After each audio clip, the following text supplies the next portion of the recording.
When he was 11 or 12, as I recall, I was driving him to school, and he turned to me and said, "Hey, Ma, I think I want to get a tattoo." I was driving down Victor Drive one day and saw a sandwich board in front of a tattoo parlor that said, "We tattooed your father." And I read the story about Ronnie's exhibit in the Columbus Ledger-Inquirer.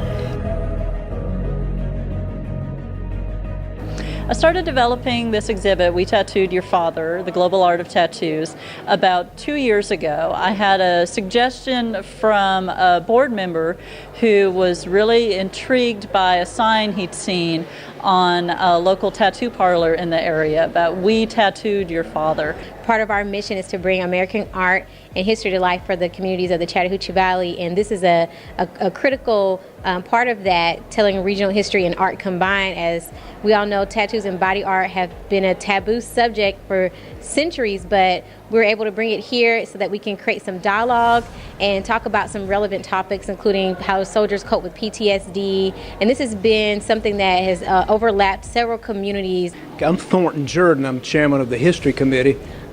This exhibition started really by a remark. I was driving down Victor Drive one day and saw a sandwich board in front of a tattoo parlor that said, "We tattooed your father." I didn't know that. I would have been really surprised to discover my father had been tattooed. I don't think he was, but it kind of got us going. My name is Sally Gates, and I've lived in Columbus pretty much all my life. And I read the story about Ronnie's exhibit in the Columbus Ledger-Inquirer, and I thought, my goodness, I really want to see that, because it talked about it had only been 2 years after her son had died, and here she was facing it just full on. My name is Ronnie Dalton, and I'm standing beside a photo of my son, James Andrew Dalton. He unexpectedly killed himself in 2008.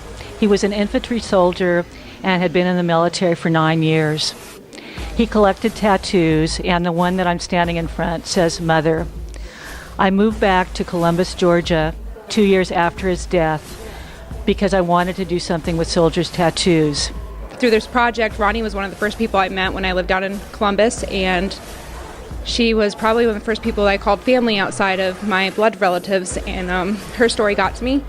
It's always been something that when I think of Fort Benning and Columbus in the area, she's one of the things that pops out to me, and the experiences she's gone through and the soldiers I've met along the way. And I met Ronnie, and her story was very inspiring to me because it was very real. I was in the unit which her son was in. I reported to the unit after everything had happened, but her story was very real and something that I could really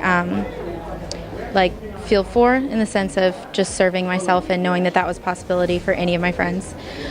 Being here today is very, very special. I'm very glad that I'm still in the area because I'm getting ready to move. But when Ronnie first mentioned it, I was like, I don't care what's going on that day, I'll be there. The reason why it was important for me to be here at the event was to support Ronnie Dalton, and the effort that she put forth with everything that she did 7 years ago. When she came to us as soldiers, actually I was at the Warrior Transition Battalion at the time at Fort Benning, and heard about her story with her son Jamie, who had committed suicide, and basically wanted to be there for her to help her heal. Hey, my name is Mitch Gooden. I work at Shenanigans Tattoo Parlor in Auburn, Alabama. I wanted to come out today to check out the artwork, check out the displays, kind of learn a little bit about the history of tattooing in Columbus and the area, history of tattooing in general. It's really cool to learn about a lot of the history of what you have and what a lot of the stuff, what the roots means. It's really awesome. All the displays were gorgeous, and it's really cool being able to go so close to home and see something cool like this set up.